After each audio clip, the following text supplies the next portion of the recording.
Here we're gonna go over landing foot angle. When we talk about landing foot angle, the word I want you to think about is stability. Okay, so when we lift our leg up on the mound, our back foot connected to the rubber has a lot of stability before we start to direct ourselves towards home plate. But the real question is with the foot that we're landing with down the mound, how stable is that foot? In this video right here, we see that I have a landing foot angle of 15 degrees. So anywhere from 15 to 25 degrees is pretty much where you want to be with your landing foot angle. If we continue down a little bit, we have our red line, which is our stride. We have our yellow line, which is our stride length. And then we have this faint blue line right here going through the sensor. That is my landing foot angle. The blue line is going from my heel through my toe. So right here, you can see that if this was the mound and home plate was down here, my foot was slightly closed off as I was delivering that pitch. Therefore, still giving me enough room to get my hips through and fire towards the target, but also stable enough so that I can hold my balance and hold my delivery after I throw that pitch. Now you can see that that sensor right there really didn't go anywhere as we continued that video. Due to the fact that I had a 15-degree landing foot angle, I was super stable from where I landed after I threw the pitch.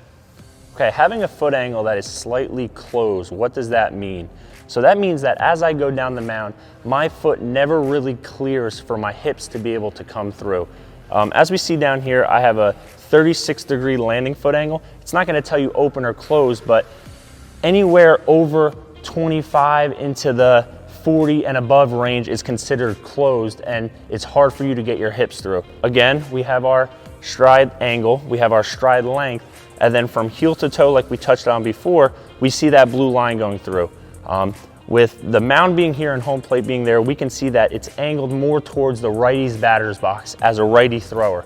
So that's telling me that as I land, my foot is closed off and I'm not able to get my hips through all the way like I should be able to.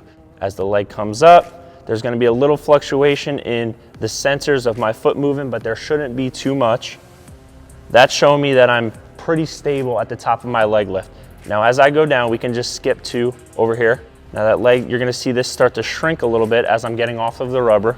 And now when my foot begins to land over here, I wanna simulate that stability that I had on the back of the mound after I land. So from right here, as I'm getting ready to throw, it looks like I'm pretty stable. Now if you continue the video a little bit further, you see how that sensor starts to shrink and shrink and shrink and shrink. And you can see how my body starts to spin off after I throw that pitch. So that's telling me that when I landed and my foot hit and it stayed there, it wasn't completely stable as I was delivering the pitch through. Now on the previous video that we went over about going with 15 to 25 degrees on a good foot angle, that didn't fluctuate as much, and the spinning off after I threw the pitch didn't happen as much either. Talking about a landing foot angle that's open, how do you point that out? So right here we see that I have a -1 degree landing foot angle. Optimal, we want between 15 and 25. Anything above 25 is high. So obviously anything that's in the negatives shows us a red flag. As we can see down, right, if you stop right there, before I even deliver this pitch, you can see that the player is beginning to open up his hips. Now, when you open up your hips, a lot of the times, your heel and your foot are gonna wanna follow that same exact motion. As you can see that I did that right there, I start to land. Now this is our sensor right here where my heel is striking. If you continue a little bit further, you can see that my toe completely flew wide open before it hit the mound. With the other two videos that we went over, I was in more of an up steep hill delivery from blue line from heel to toe. Now it's completely straight on, if not even towards the lefty batter's box a little bit. At the end of this video, you can see I'm actually showing my complete back to you guys due to the fact that when I landed, my heel and my toe took the rest of my body along with it. Talking about stability over the mound and going into when I land, I would say there's close to zero stability when I land on this pitch due to the fact that my landing foot angle was so far open. When we talk about landing foot angle, it's really difficult to see by the naked eye. So if you're catching a bullpen or if you're a coach and you're watching a bullpen, the landing foot angle is probably one of the last things that you're looking for.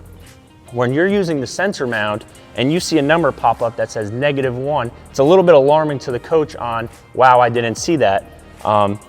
The landing foot angle could be related to every other result that you see down here.